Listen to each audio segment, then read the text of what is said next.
Hi, my name is Marley Mars, and I'm just recording this as a way to preface um, the rest of the audio in this video. It's something I recorded like 2 years ago, I think, now. Um, and I did it as like a form of catharsis in regards to this book I read that I really fucking hated. Um, so it's probably quite sarcastic. I haven't re-listened to it, and I'm not going to. And I can't really attest to the quality of the audio because I recorded it using the microphone on my gaming headphones at the time. That's all I had. And I don't know if you can hear my cat sniffing the microphone, but she's also here. Thank you, Sneaker. Um, yeah, I don't remember what I said about the book aside from the fact that I made it pretty clear that I didn't like it. Um, and I apologize for nothing. And please enjoy, I guess.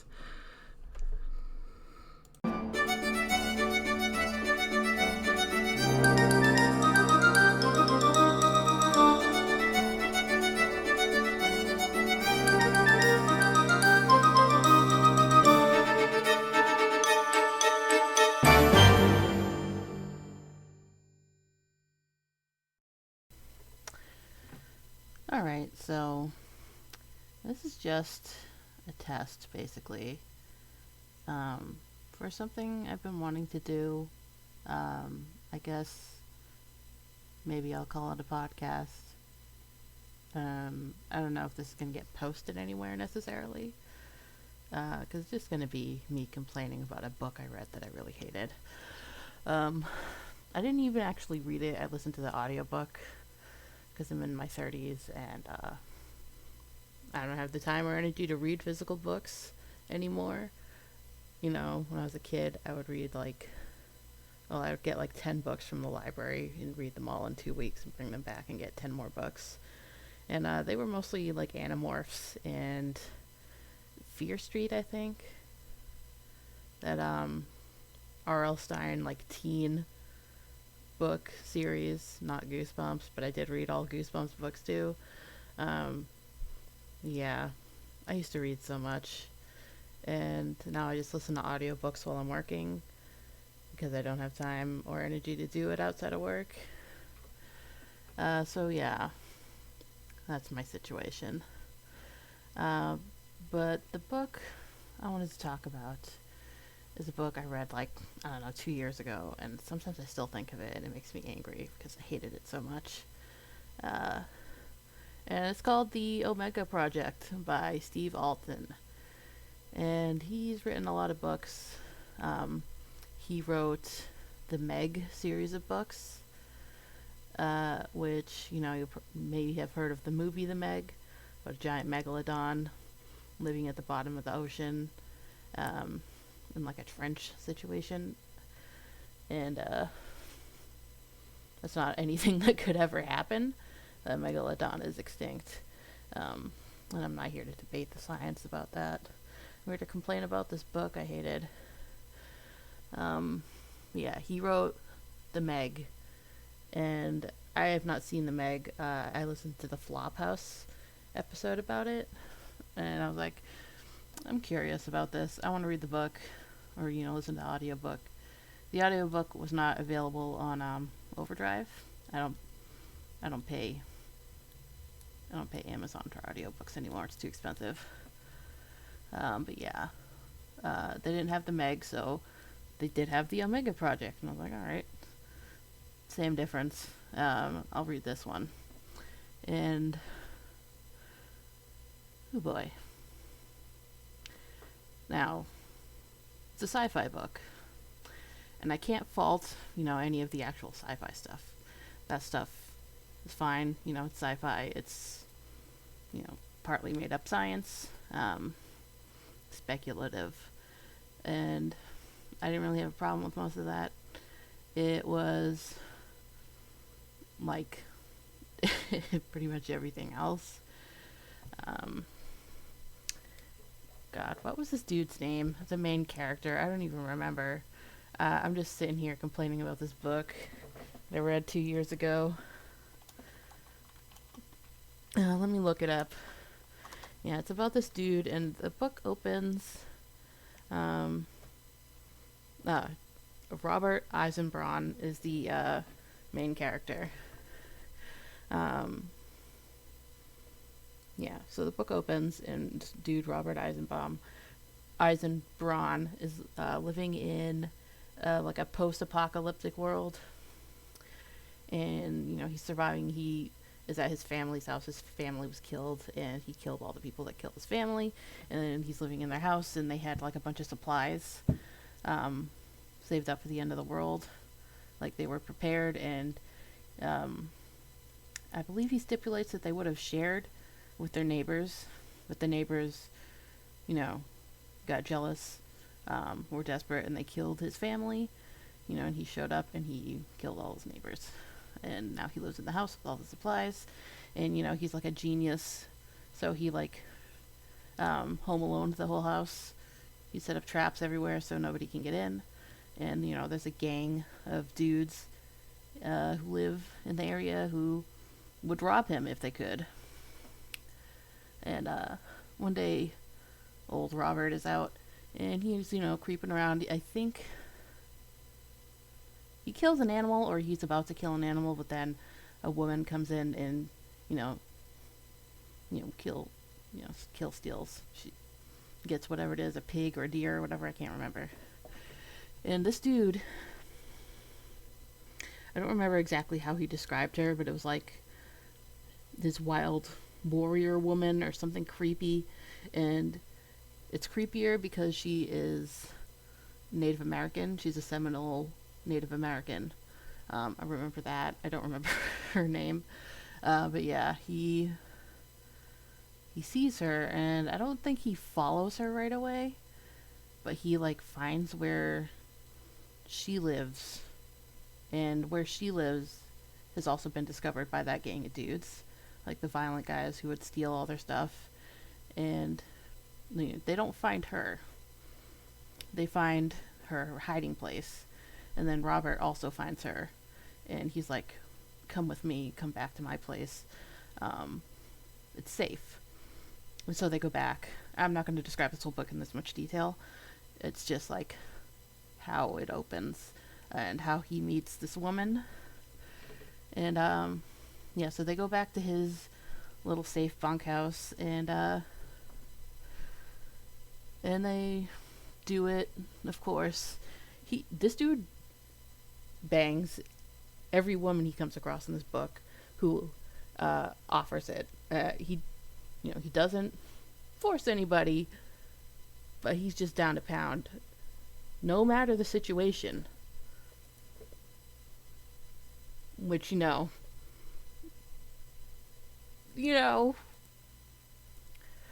Okay, I paused for a minute and I went and looked up some more information for this book, because honestly it's been so long I had forgotten.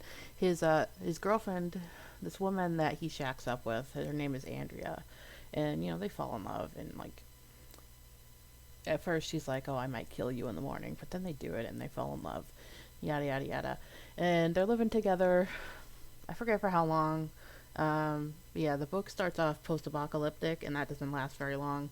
I actually thought I had downloaded the wrong audiobook at first, because it's supposed to be like a future sci-fi experience, whatever. And it starts off as they're in this wasteland. They call it the Great Die-Off because oil or something ran out. And yeah, that's basically the first, not the first quarter, but a good portion of the early part of the book is during this post-apocalyptic time. And eventually the gang of bad guys finds them, storms his house, they set off all the traps, him and Andrea escape. Oh yeah, his Robert, his nickname is Ike for some reason, and that's what he is called throughout the book. And they escape from the bad guys, they're running, and they have a moment where they're about to get caught, and the woman is like, Andrea's like, you should kill me. We'll kill each other. Kill me and then kill yourself. So these guys can't get us.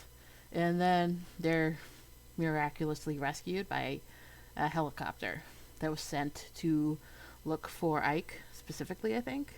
And it's like the new American government has rescued them.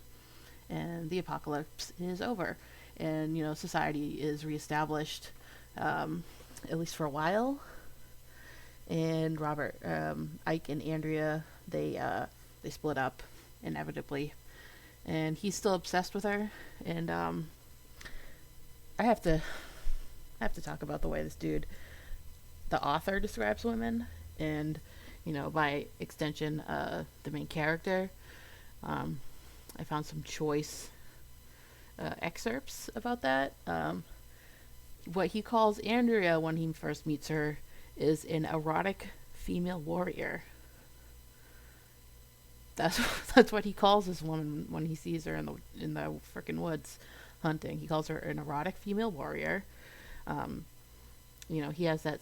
Stephen often has that problem that men do when they're writing, when they just like have to describe the boobies. They have to just like. It's part of my main problem with this book is the way he describes like every female character. It's like serious wish fulfillment on the part of the author. All the female characters are attracted to his main character. They're all like instantly charmed by him and want to do it with him. Like, and he like automatically is just focused on the boobs for every female, even if it's a scary monster who is going to kill him or wants to kill him. She's like a horrific, creature, and he's like grossed out by her, but she has boobs, and they're monsters. They're not wearing shirts, so the boobs are just out there, and he's like, oh my god, I got a boner from this monster, which monster fuckers, I feel you. I don't have a problem with that. It's just the way the author describes everything is very gross. And, it's men writing women. And it's fetishization, not like actual appreciation or whatever. Some more choice sentences. He describes a woman as having an obtuse angle of nipples. There's a character he describes as milk cans Malloy. Simulated cantaloupes bouncing on her chest. What the heck does that mean? Oh my god. $1,000 hooker. Yeah.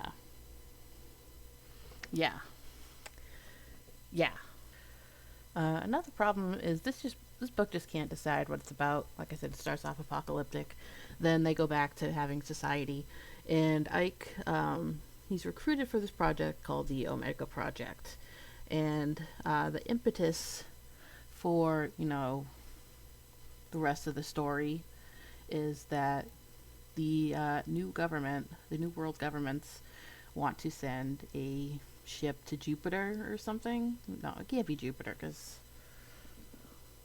I must have read that wrong. It can't be Jupiter, because Jupiter doesn't have... It's a gas giant. Whatever. They're going to I think they're going to Europa. That's a moon on Jupiter, right? Around Jupiter. Whatever. They're going to a planet, and they're going to mine some ore that will, it will replace oil, because their planet's basically out of oil, and that's what caused the Great Die-Off, all the chaos that led to the apocalypse. So he's going to go to the Antarctic first, and that's where the team that's going to be on this Project Omega is preparing all their equipment, because it's going to be basically Antarctic conditions on Europa. And so he goes, he signs up for this project. I am pretty sure he takes part because he knows Andrea is also on the project. I don't remember why she is on the project, but she is. A lot of reviews I'm seeing for this book say it was really preachy. The main character is Jewish, and he talks some about anti-Semitism, especially when he is confronted on this team by some jackasses who are being anti-Semitic.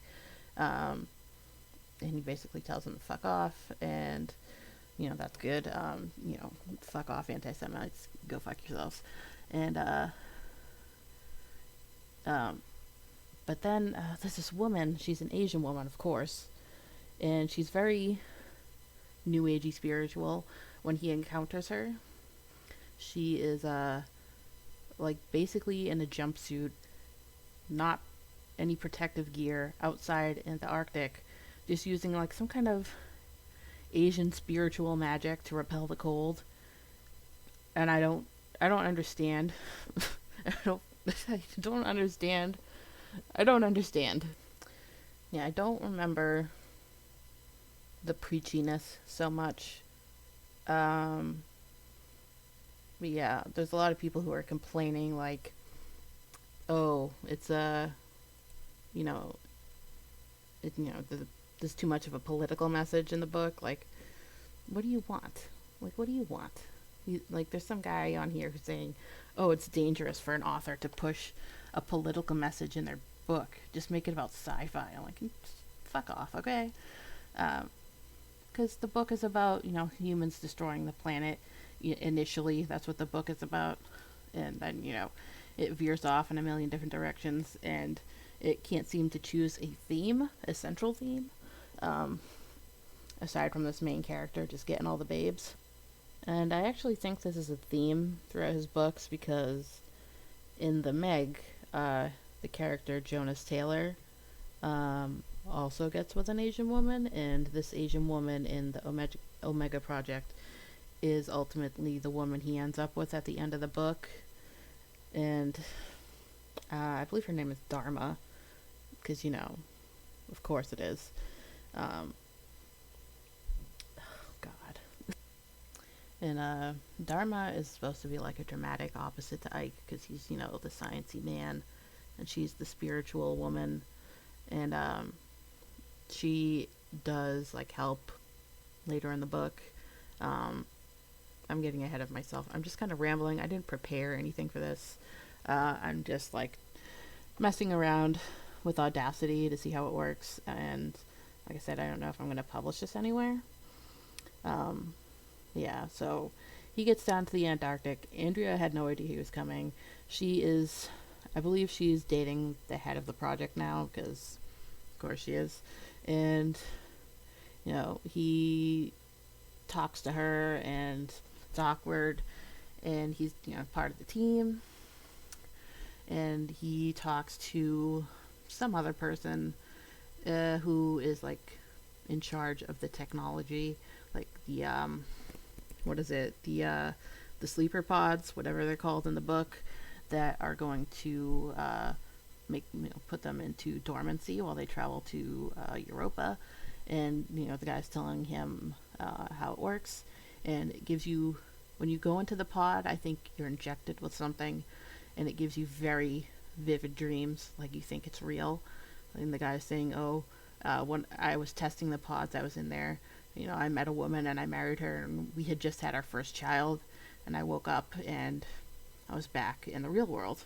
But he thought that the dream was real, and this is going to be a key plot theme going forward. And another theme is that Ike has designed an AI. I think it's called Golem, and it's highly intelligent artificial intelligence. That was redundant, but yeah, it's extremely intelligent. It's gonna like help them on their journey to space, and I don't know, you get bad vibes from it as like the moment he talks to it. And so I think they're supposed to be down in the Antarctic for a month, but things go wrong. The new dude that Andrea is dating gets all pissy and jealous because Ike is down there, and I think Ike and Andrea wind up doing it, and her new boyfriend is pissed off, and they stage like they basically ambush Ike and put him into the sleeper pod, and against his will, and um, they just come up on him and they're like, "Oh, you're not gonna get between me and Andrea. You're not gonna mess up this project."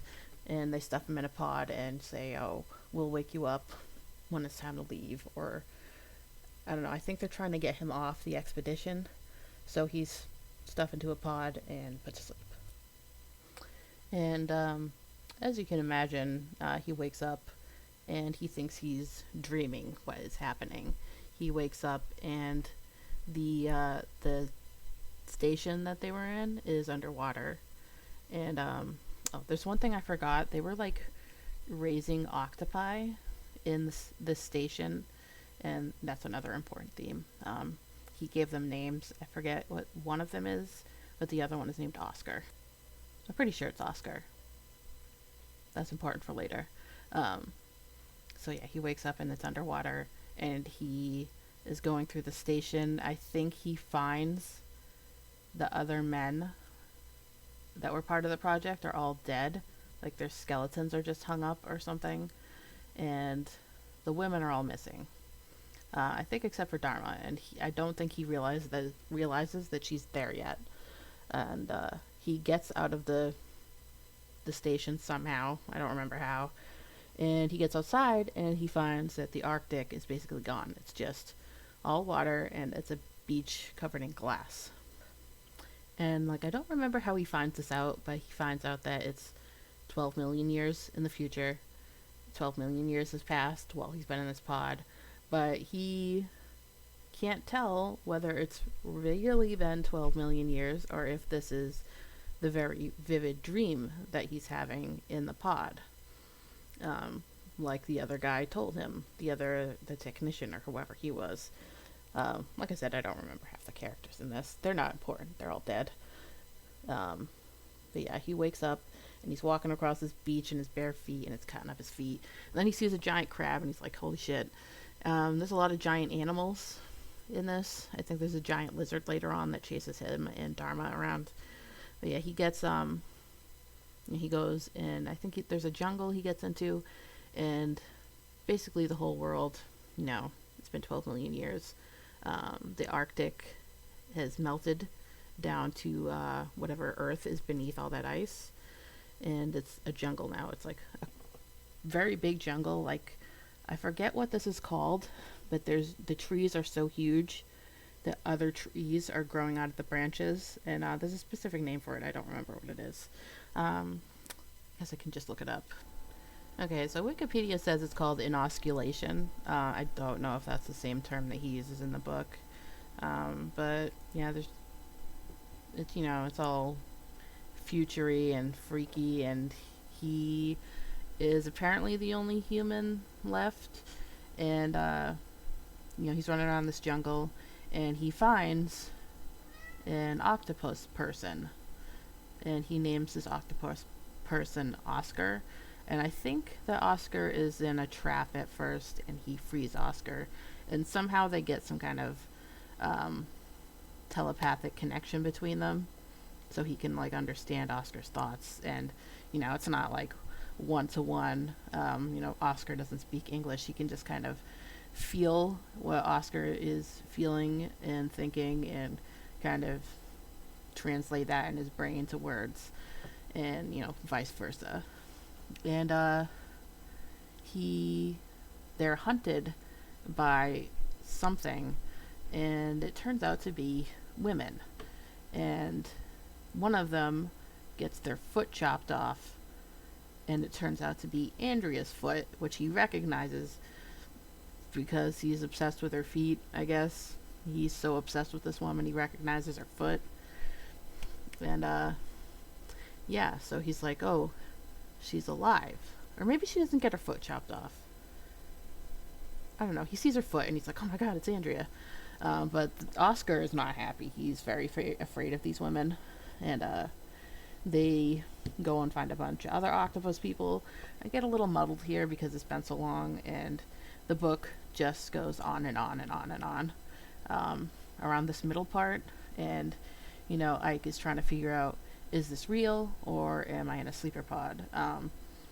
And he's going through all this stuff, and he realizes eventually that Andrea is a clone. There are lots of clones running around, and all the clones are based off of the women who are on the expedition.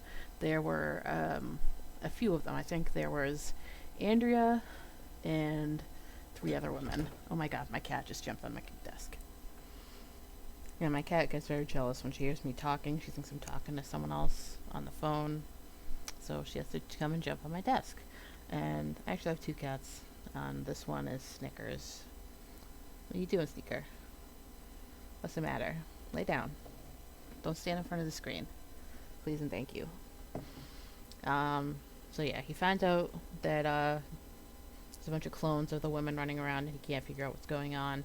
He meets all the other octopus people, and then he goes, for some reason, he goes back into the station that's underwater, and he finds Dharma there, and she was in a pod, and he rescues her, and they go back on land, and the octopus people are like, actually, fuck this lady, we don't trust human women. It's the only type of people that they are familiar with, aside from their own octopus people, are human women. And all these human women clones have basically been hunting them and killing them. So they're not happy with Dharma, but she's got magical Asian lady powers, and she can communicate with them magically. And so, now they trust her because she's, all mystical and shit. So yeah, that happens. And, like I said, Dharma is supposed to be the counterpoint to, like, his technological brain. He's the scientist. She's also a scientist, I believe, but she's also mystical. Kind of just goes on like that for a while. And I don't think Dharma actually has much to do aside from, being enamored with him and immediately having sex with him in the cave with all the octopus people. And, then he runs off to do whatever. And I can't remember the order. He finds the other women scientists who were part of the expedition. And they turn out to be clones. But they're normal clones. Like, all the other clones have some weird shit going on with them. They've been cloned to be part machine, part animal, and so on. But these ones are just regular clones. Except for Andrea, she's not there. And his whole thing is that he wants to rescue Andrea. He wants to find her and save her. Because she wasn't on the station. He figures she's alive somewhere, and he wants to find her. Even though he's doing it with everyone he can, including these clones. They are like, oh, we have to restart the human race. So, we're all going to do it with you and get pregnant. And, they have, like, their clones, but they are, like, set up the little farm kind of to, it's like a distraction. They want to catch him. And, they're pretending, or they believe that they are the actual women who are on this expedition, who are going to go on this expedition to Europa. And they have a little farm, and they hunt and kill the octopus people, which, the octopus people are, like, trying to fight back against them because, these ladies are killing them. Yeah, and I don't remember any other names. But yeah, he does it with them. He has sex with a couple of them, and, just like he doesn't even think about it. He's just like, yeah, let's do it. Yeah, come on. Why not? And it's like, he's so obsessed with finding Andrea and rescuing her, but he's just, like, without even, like, a second thought, having sex with all of these women. And he suspects that they might be clones working for whatever this evil entity is that is, messing everything up. And did I mention that there's an evil entity behind everything? Because there is. And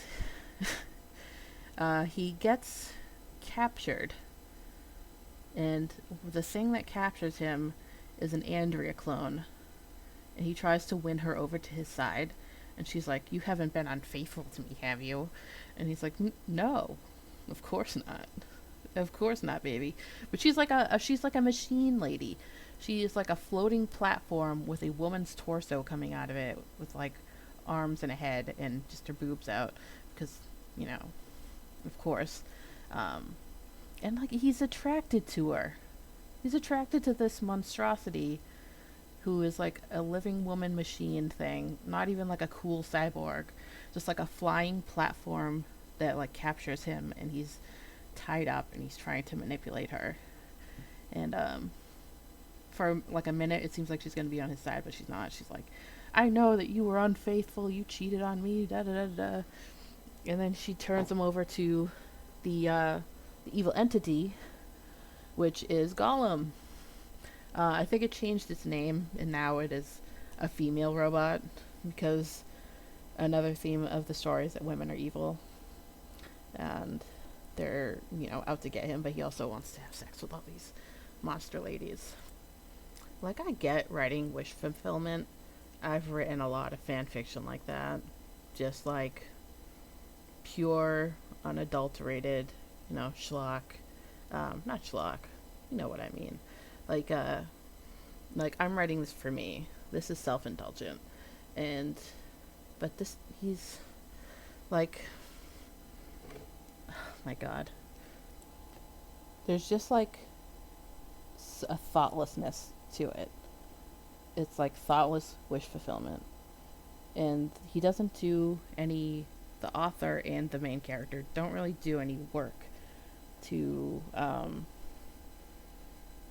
like obtain these wishes, these fantasies that he's indulging himself in. Like, there's no real struggle for him to get anything. All the women just want to be with him for no reason. They're just like all over his junk. And like, I guess if that's what you want to write, that's fine, but it's like passed off as, you know, hard-hitting, serious science fiction story. And it doesn't work for me. And like, at a certain point in this book, I was just like hate listening. I was angrily listening to it because I wanted to get to the end to see what the ending was going to be, because I was going to be furious if it was all a dream. I hate it was all a dream endings. And just that's the whole reason why I listened to this whole book, because once I got to a certain, you know, point listening to it, I was like, I have to know how it ends. I have to know whether this was all a dream or not, and whether this book completely wasted my time. But yeah, everything about it was making me mad. Like, the sci-fi was fine. I didn't have a problem with that. I see some people online complaining that they didn't like the sci-fi elements. They just thought it was unrealistic. But like, it's sci-fi. Who cares? It's not real, guys. It's science fiction. You know, the things that were pissing me off were, you know, the misogyny and the just. So Golem is telling him there's some kind of weapon it wants. This robot, it wants some kind of device. And it's like, she's like, oh, if you get this for me, I'll give you Andrea. And it shows him Andrea, and she's like clearly been like tortured, and you know, she's like wasted away, but he's like, I'm gonna save you. But then it turns out she's a clone. The Andrea that he wants is dead. She doesn't exist anymore. She died many, many years ago. And I think what the robot really wants is this dude's DNA, so she can make better clones, because all she has are the women. I think she killed all the other men and just didn't harvest them for their DNA. I don't know why. And there's just so many things in this book, y'all. Yeah. Yeah, yeah. The theme here is women are evil, and you know, or at the very least, women are susceptible to evil. Um, Even like a woman that is strong, like Andrea was. She all her clones are now under the thrall of this robot, and they can't think for themselves or join his side because they just fell under the robot's thrall, and they can't do anything about it. And the only woman who is strong enough is a spiritual Asian lady who loves him and is devoted to him for no reason. But yeah, they fight a giant lizard at one point. I think I mentioned that, and they use the weapon that this robot wants, I believe. And in the end, he does destroy the robot with this weapon, and I think either frees or kills all the clones. I don't remember which. I don't think it really matters to the story because he and Dharma wind up getting taken to the moon. And it's presented as, there's a civilization on the moon who who survived the Great Die-Off, and they've been watching him and trying to discern whether he's worthy to join them, something like that. I mean, like, honestly, I didn't care enough to remember, and I didn't care while I was listening. I was just like, I wanted to get to the end of the book, and somehow he, I don't remember how it happens, but he winds up being like, okay, no, wait. He winds up realizing that what's going on the moon isn't real. The people on the moon are basically a repository of the memories of real people, I believe. Yeah, it's getting wild, and he and Dharma are basically trapped on the moon, and they got beamed up there by this weapon somehow, or the weapon is on the moon, and they also got beamed up there, and he winds up getting stuffed into another pod, and then he wakes up and he's back in the past, and it's presented as him waking up from being stuffed in the pod in the first place, when he was ambushed. And I don't remember if it go like I keep saying I don't remember because I don't remember. It was 2 years ago, and I don't care enough to look up all the details. I'm just kind of venting to get the story out of my brain. And yeah, it's presented as he's waking up after the ambush, and he and Andrea get back together, and they get married, I think, or he's gonna propose to her. And I'm just sitting there listening to this, and I'm so angry. I was like, it better not end like this. It better not have been all a dream. You better not have made me listen to all of that and have it turn out to have all been a dream. And like, I know I chose to listen to it, but I had to listen to the rest of it. I had to find out what happened, even though I hated the story. So then there's this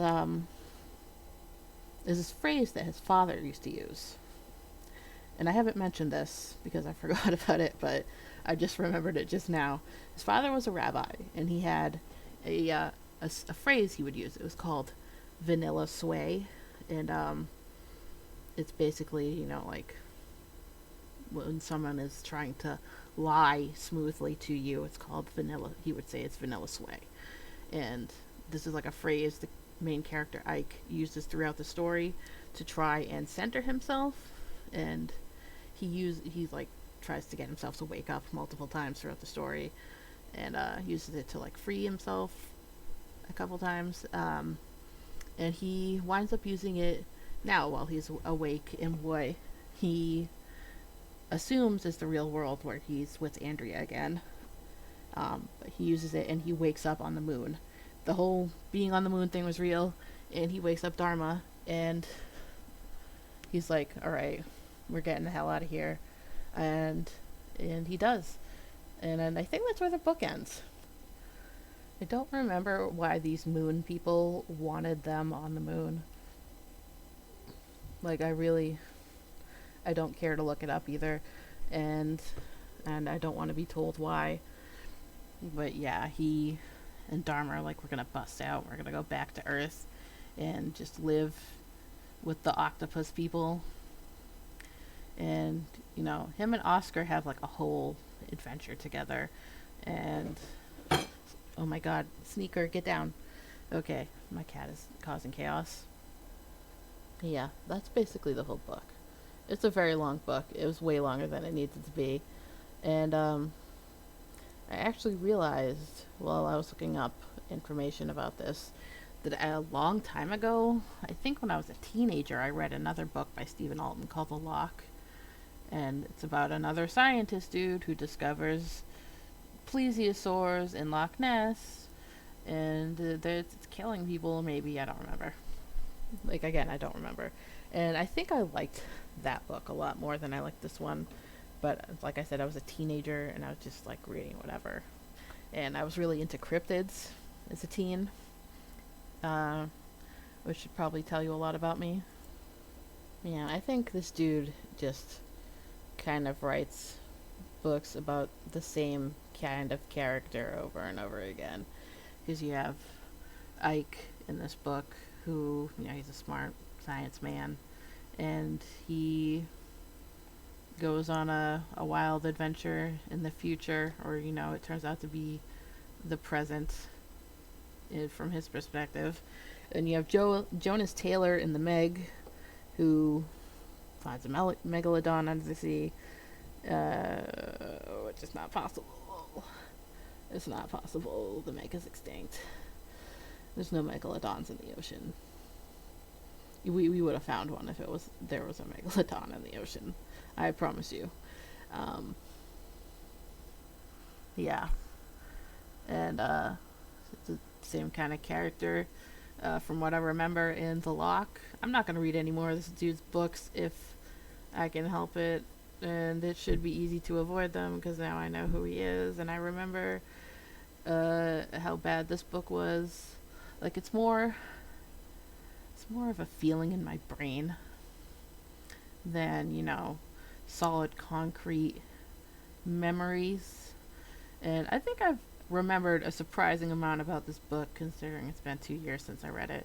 I'm pretty good at remembering things I read, and the gaps in my memory are just due to me not wanting to remember. Yeah, this book seems to have mixed reviews. A lot of people are mentioning the weird fetishization, and that's apparently a theme throughout all of his books. And a lot of people are just like complaining about the how the book doesn't seem to have a coherent theme, aside from being preachy. Again, I don't remember the preachiness so much, or I just wasn't bothered by it, I guess. But yeah, that's the Omega Project, and those are my thoughts about it. And I remember my friends, I was complaining about this, like, just stop listening to it. Just stop. And I was like, I can't. I have to find out if it was all a dream. I have to know. I have to know how much to hate the book. It was important for me to know how much to hate the book. And I guess I don't hate it as much as I could, because it turned out to not all be a dream. Although it does kind of have a cliffhangery ending, which I also am not a fan of. But it didn't make me quite as mad because I was relieved that it wasn't all a dream. And, yeah, those are my thoughts on this book. It's a bad book. Don't read it unless you want to be mad. And, if you're not already mad for whatever reason from listening to this, because you disagree with me or because you think that the things I have said are angry-making in some fashion, that's fine. I don't care. I'm not looking to, open a discussion. You can talk about it if you want. I just had to get this book out of my brain. I had to vent because every so often I will think of it and be like, fucking book. Fuck that book. Yeah. So that's the end of this. I don't know if it's going to get posted anywhere because I'm just testing the software out, and it might just sit on my hard drive forever until I say, what the hell is this? And I delete it. But yeah, thank you for listening. If you have found this to listen to somewhere. And I love you. Goodbye.